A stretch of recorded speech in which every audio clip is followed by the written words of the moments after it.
그들이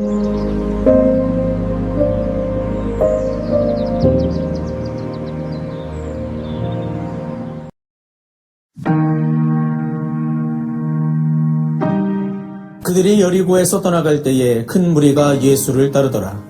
맹인 두 사람이 길가에 앉았다가 예수께서 지나가신 다음을 듣고 소리질러 이르되 주여 우리를 불쌍히 여기소서 다윗의 자손이여 하니 무리가 꾸짖어 잠잠하라 하되 더욱 소리질러 이르되 주여 우리를 불쌍히 여기소서 다윗의 자손이여 하는지라. 예수께서 머물러 서서 그들을 불러 이르시되 너희에게 무엇을 하여 주기를 원하느냐. 이르되 주여 우리의 눈뜨기를 원하나이다. 예수께서 불쌍히 여기사 그들의 눈을 만지시니 곧 보게 되어 그들이 예수를 따르니라. 아멘. 안녕하세요. 좋은 아침 좋은 말씀 데이바이블 조용재 목사입니다. 우리는 지금 계속해서 마태복음을 보고 있습니다. 제가 쭉 마태복음을 보고 있다 보니까 한 가지 느껴지는 게 있었습니다. 그게 뭐냐면 하나님께서 마태를 통해서 주님이 정말 바라시는 믿음이 무엇인지 찾으시는 믿음의 사람이 어떤 사람인지가 드러나더라라는 것이었죠. 이 마태복음을 통해서 나타난 믿음의 사람들, 바리새인처럼 자칭 믿음의 사람들도 있었지만 주님이 정녕 원하시는 사람들은 나병 환자, 백부장, 수르보니게 여인과 같은 하나님께서 정말 원하시는 그 중심을 들인 사람들이었음을 우리는 볼 수가 있었습니다. 무엇을 원하는지, 무엇을 바라보는지 이런 부분이 정말 하나님께서 원하시는 방향을 향하고 있더라라는 것이죠. 우리는 보통 살면서 믿음이 좋다라는 것에 대해서 행위적인 것에 초점을 많이 둘 때가 많습니다. 예배에 열심히 참석하고 묵상을 꾸준히 해나가고 또 어떤 전도연정에 동참하는 어떤 종교적 열심을 어떤 믿음과 정비라는 것으로 볼 때가 참 많은데 사실 오늘 우리가 살다 보면 믿음 안에서 그런 행동들이 나올 수는 있지만 그것이 정답은 아니라는 거죠. 믿음은 그 믿음이 좋다라는 것을 평가할 때는 그 중심을 볼 수 있어야 된다는 겁니다. 주님과의 관계성 안에서 이런 것들이 해석될 수 있어야 되겠죠. 흥미로운 점은 오늘 본문에서도 이것과 관련된 지점으로 이 마태를 통해 주님께서 이끌어 가시는 그 초점이 있는 것을 보게 되는데요. 오늘 본문은 예수님께서 여리고를 떠나 예루살렘으로 올라가시던 길에서 일어난 사건을 기록하고 있는 걸 보게 됩니다. 예루살렘 입성을 바로 앞둔 그 시점이었죠. 많은 무리가 예수님을 에워싸게 되었고 그렇게 예수님의 행렬이 지나가던 때였습니다. 어디선가 큰 외침이 들립니다. 주여 다윗의 자손이여 우리를 불쌍히 여기소서. 이 소리를 외친 사람들은 길가에 앉아있던 두 명의 맹인이었습니다. 당시 맹인들은요 사회적으로 가장 약한 계층에 속했었습니다. 대부분 길가에 앉아 구걸하며 살아가던 사람들이었고요. 종종 사람들은 그들의 그런 처지를 죄와 연결지어 생각하기도 했었습니다. 그러니까 사회의 최하층민이라 그렇게 볼 수 있고요. 같이 절하된 인생들이다 그렇게 볼 수도 있게 되겠죠. 사회적으로도 종교적으로도 주변부에서 밀려난 사람들이 바로 이 맹인들이었습니다. 그런데 그들이 지금 예수님께 소리를 치고 있었어요. 그러다 보니까 무리들이 그들을 꾸짖고 그들을 제지하기 시작했습니다. 여기서 꾸짖다라는 단어는 단순히 조용히 하라라는 단어가 아니었습니다. 이것은 보통 쓰일 때 예수님이 바람을 잠잠케 하실 때, 또 귀신을 쫓아내실 때, 그런 때 꽤나 강한 어조로 사용했던 단어였습니다. 즉 권위로서 억누르고 제지하는 표현이 바로 이 꾸짖다라는 단어였죠. 무리들이 그렇게 외쳤어요. 왜 그랬을까요? 앞서도 설명드렸던 것처럼 맹인들의 사회적 위치가 그러했기 때문에 그래요. 자신들은 그보다 우위에 있다는 거죠. 자신들은 주님을 지금 바라보고 주님을 호위하고 주님을 느껴가며 주님의 이 위대한 행렬을 보호하는 사람들과 함께 가고 있는데 너희들이 대체 뭐라고 이 예수님의 위대한 행렬을 가로막고 방해하려 하느냐? 그러니 잠잠하라! 라고 했다는 거예요. 그런데 맹인들은 포기하지 않습니다. 계속 소리 질러서 주님께 외칩니다. 다윗의 자손이여 우리를 불쌍히 여기소서. 그런데 그때 놀라운 일이 벌어지죠. 수많은 사람들과 함께 가던 그 주님께서 수많은 사람들의 웅성대는 소리가 가득한 그곳에서 주님은 그들의 소리 듣고 멈춰 서십니다. 주님의 관심이 주님의 마음이 향하도록 이끌었던 것이죠. 그리고 그들을 부르시죠. 말씀하십니다. 내가 너희에게 무엇하여 주기를 원하느냐. 맹인들은 말합니다. 주님 우리를 불쌍히 여기셔서 우리 눈뜨게 해주세요. 우리 보기 원합니다. 예수님은 그래서 그들을 불쌍히 여기십니다. 그리고 눈을 만지시고 그들이 곧 보게 되었죠. 여러분, 여기서 우리에게 이 본문은 중요한 질문을 던집니다. 과연 누가 맹인이었을까? 여러분, 겉으로 보기에는 길가에 앉아있던 두 사람이 맹인이죠. 성경에서도 그렇게 설명하고 있었습니다. 그런데 조금만 깊이 보면 다른 사실이 드러나는 걸 볼 수 있어요. 수많은 사람들은 예수님을 눈으로 보고 있었습니다. 그 행렬 속에 있었습니다. 그런데 그들은 예수님이 누구신지 제대로 알지 못했어요. 그래서 그들은 맹인들을 꾸짖으며 막아섰습니다. 이것은 맹인들을 막아선 것을 넘어서서 예수님이 그들과 만나서 그들 안에 행하실 하나님의 위대한 역사를, 긍휼의 역사를 막아선 것과 같습니다. 눈으로 그들은 보고 있었지만 실제로는 보지 못하고 있었던 것이죠. 반대로 맹인들은 어땠어요? 그들은 눈으로 예수님을 볼 수 없었지만 그들은 예수님이 누구신지 알고 있었습니다. 어디서 그 근거를 찾을까요? 그들이 예수님을 부른 이 호칭 때문에 그래요. 다윗의 자손이요. 이들은 길가에 앉아서 구걸하던 사람들이에요. 그래서 사실은 사회에서 이런 것들을 가르치고 뭔가 하는 사람들에 대해서 제대로 접촉할 수 있는 기회가 흔치 않았고 매우 연약했던 사람들입니다. 그럼에도 이들은 다윗의 자손에 대한 인식이 그들 안에 잘 내재되어 있었어요. 길가에 앉아 구걸할 때마다 지나다니는 사람들을 통해서 예수님에 대한 소문이 들려왔습니다. 그들은 그것을 잘 받아들였고 새겨들었고 결과적으로 그들은 예수님을 다윗의 자손이라고 외쳤어요. 그리고 정말 중요한 것, 그 다윗의 자손께서 하시고 싶어 했던 그 일, 정말 바라셨던 그 일을 이들은 정확하게 캐치하여 부르짖게 되었죠. 뭐라고요? 우리를 불쌍히 여기소서. 여러분, 이 직전에요, 참으로 흥미롭게도 누구의 이야기가 나오느냐? 예수님께 그 권력에 기대어 자료를 요구했던 두 명의 제자 이야기가 앞에서 등장해요. 두 제자와 두 맹인. 마태, 주제 편집법에 따라서 기록하는 마태의 절묘한 배치가 여기서 나옵니다.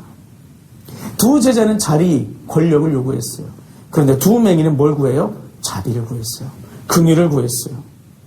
이것이 포인트입니다. 여러분, 오늘 우리는 살아갈 때 주님 앞에 자리를 구할 때 많아요. 돈이 많은 자리, 또 명성이 높아지는 자리, 성공하는 자리, 좋은 사람들과 만나는 자리, 하나님 주십시오. 그래야 내가 삽니다.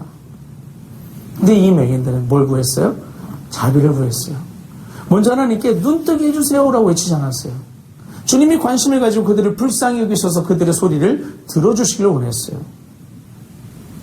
여러분, 오늘 우리에게 이런 부분들이 필요해요. 오늘 우리는 주님은 우리의 삶을 끌어당겨서 우리가 원하는 대로 뭔가를 채워주는 도우미로 여길 때가 너무나 많아요. 주님을 바라볼 때 우리의 이상을 그 안에 투영해서 하나님이 그 이상대로 그 위에 서주기를 간절히 원할 때가 많습니다. 그런데 그건 믿음이 아닙니다. 진짜 믿음은 하나님 그분의 마음을 헤아려서 그분이 원하시는 자리에 내가 서고 그분이 구하고 그분이 하고 싶은 일을 나의 소망으로 두는 것이, 그것이 믿음입니다. 그래서 여러분, 오늘 이 마태복음에서는 이러한 장면들을 통해서 우리에게 그것을 말하고 있어요. 믿음이라는 것은 단순히 기적을 경험하는 것이 아니다. 믿음은 예수님을 바르게 보는 것이다. 그분이 누구신지, 그분이 무엇을 하러 오셨는지 바르게 알아보는 것, 그것을 믿음이라 하고 있다는 것입니다. 여기서 우리가 한 가지 더 주목해야 될 점이 있습니다. 두 맹인이 눈을 뜬 그 직후의 일입니다. 두 사람이 어떻게 했다고 성경에 기록되어 있어요? 예수님을 따랐다라고 써 있어요. 여러분이 만일 평생 눈을 보지 못하는 사람이었습니다. 앞을 보지 못하기 때문에 그렇게 살다 보니까 내가 눈만 뜨면 뭘 하고 싶다라는 기대가 아마 형성될 거 아니에요. 만일 여러분이 평생 눈을 보지 못하고 살았다면 눈을 떴을 때 뭘 하고 싶으실까요? 여러 일들이 있겠죠. 평소 가까이 지냈던 지인들의 얼굴이 보고 싶을 수도 있어요. 이 사람들 같은 경우는 예루살렘 성전이 아름답다니 그걸 보고 싶을 수 있어요. 그런데 이 사람은 눈 뜨자마자 뭘 했어요? 다른 데 달려가지 않고 예수님을 따랐습니다. 이걸 통해서 뭘 보여주고 싶은 걸까요? 성경에서 무엇을 얘기하고 싶은 걸까요? 결국 믿음이라는 것은 예수님을 바르게 바라보고 알아보고 따라가는 것. 그것이 믿음입니다. 그것에 대해서 이야기하고 있는 거예요. 그래서 여러분, 오늘 우리는 이런 믿음의 삶을 살기 위해서 애를 써야 되는데, 그러기 위해서 몇 가지 우리가 취해야 될 태도가 있습니다. 가장 첫 번째는 뭐냐면 주님의 긍휼을 구하는 사람이 되어야 돼요. 스스로의 힘으로 살아갈 수 있는 존재, 그건 우리가 아닙니다. 우리는 연약하고 부족하고 넘어져요. 주님과 가까이 있었던 제자들도 넘어져서 권력을 탐했습니다. 오늘 우리는 그래서 연약함을 인정하고 하나님이 도우심이 없이는 살 수 없는 존재임을 인정하여서 하나님의 긍휼을 구하며 자비 안에서의 삶을 우리는 소망할 수 있어야 돼요. 그래서 날마다 우리는 주 앞에 구해야 됩니다. 주님, 우리를 불쌍히 여기시고 우리의 말씀을 들어주시고 주의 음성을 들려주십시오. 그래서 두 번째가 중요해요. 들려주시는 그 주님의 음성을 바르게 듣고 바르게 이해할 수 있는 지혜를 구해야 된다는 거예요. 정확한 어떤 정보는 나오지 않지만 이 두 맹인은 그들에게 들려온 소문들을 듣고 있다가 예수님이 오신다는 소식을 듣자 그들은 소리쳐 외쳤어요. 그들에게 그런 정보가 없었고 그걸 들었을 때 바르게 소화하지 못하고 그분이 메시아구나라는 그런 이해가 없었다면 외치지 못했을 거예요. 그냥 또 하나 나타난 신비한 어떤 선생이구나 이랬을 수도 있어요. 그럼 이렇게 외쳤겠죠. 신비로운 선생님이요. 능력의 선생님이요. 그런데 이들은 이렇게 외쳤죠. 다윗의 자손이요. 오늘 그래서 이 땅에서 우리가 믿음으로 살아갈 때는 반드시 복음 안에서 우리의 삶을 두며 복음 안에서 이해와 변화와 성장을 날마다 추구함으로 구할 수 있어야 된다는 것이죠. 마지막으로 우리가 생각해야 될 것은 뭐냐면 어떤 방해 속에서도 더 간절히 주님을 구하는 사람, 이 태도를 추구해야 된다는 거예요. 두 맹인들은요, 사람들의 저항을 받았어요. 제지를 받았어요. 그런데 이들은 더욱 소리쳐 외쳤죠. 여러분, 신앙의 길에도 이런 순간이 올 수 있어요. 믿음으로 주님을 알아보고 주님과 함께 동행하고자 하지만 세상의 가치들이, 세상의 미혹들이, 사람들의 편견들이 우리를 몰아세우고 제지하고 우리의 마음을 누를 때가 있습니다. 그럴 때마다 우리는 더욱 주님을 찾아야 돼요. 간절히 주님을 외쳐야 돼요. 힘들고 어렵더라도 주님 앞에 나가야 돼요. 욥이 그랬잖아요. 여러분, 욥이 하나님 원망하는 사람 아니에요. 불평하고 원망했어요. 분명히 성경에 그것이 나타납니다. 그런데 욥이 그걸 누구 앞에 가서 했어요? 하나님 앞에 가서 부르짖었어요. 그래서 그의 삶이 회복됐던 거예요. 오늘 우리가 분명히 기억해야 될 것은 하나님 안에서 오늘 우리는 진정 중요한 것은 주 예수님을 바로 바라볼 수 있는 영적 시각을 뜨는 것, 주 예수님의 길을 바라볼 수 있는 그런 마음의 눈을 뜨는 것이 우리 가운데 중요함을 다시 한번 깨달았으면 좋겠습니다. 오늘 본문에서는 질문합니다. 누가 진짜 맹인이었는가? 진짜 맹인은 무리들이었습니다. 진짜 맹인은 제자들이었고 바리새인들이었습니다. 이 맹인들은 사실 눈을 뜨고 있던 사람들이었습니다. 믿음이라는 것은, 다시 정리할게요. 믿음이라는 것은 예수님을 바르게 바라보는 겁니다. 주님이 누구신지 알고 무엇을 구해야 하는지 알고 그분을 따라가는 것입니다. 그 믿음의 눈이 열려서 믿음의 길을 바라보고 오늘도 주님과 함께 은혜의 길로 행할 수 있는 여러분과 제가 될 수 있기를 바랍니다. 기도하시겠습니다. 좋으신 하나님 아버지 감사합니다. 오늘 우리가 마땅히 가야 될 믿음의 길에 대해서 생각해 보게 됩니다. 다른 모든 마음을 내려놓고 우리의 길이 되시고 진리가 되시고 생명이 되신 주님을 온전히 알아보고 주님을 바라보는 믿음의 눈이 뜨여져서 주님 안에서 바른 믿음의 길을 행함을 통하여 하나님의 영광의 그 길에 동참하며 하나님 나라를 이루는데 힘을 내어 살아가며 그리스도의 합당한 길로 행할 수 있는 우리가 되게 하여 주옵소서. 그것을 통해 주님이 기뻐하신 열매 맺는 삶을 통해 하나님을 영화롭게 하고 주님 안에서 은혜를 누리며 또 그 은혜를 흘려보낼 수 있는 믿음의 삶을 살게 하여 주옵소서. 그렇게 살아갈 수 있도록 우리의 영성을 키우시고 믿음과 은사와 지혜와 능력과 주의 소망 가운데 살아갈 수 있도록 인도하시되 이 모든 길을 살아갈 수 있도록 우리의 건강, 물질, 환경, 상황, 여건, 우리의 일터, 우리 삶의 모든 행하는 자리에 주의 크신 은혜, 돌보시는 은혜, 회복케 하시고 강건케 하시고 충만케 하시고 평안케 하시는 은혜로 함께하여 주옵소서. 감사드리며 우리 주 예수 그리스도의 이름으로 기도합니다. 아멘.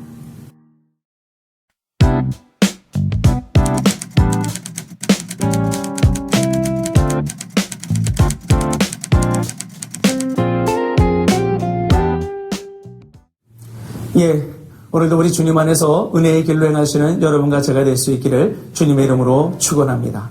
주님 안에서 사랑합니다. 그리고 축복합니다.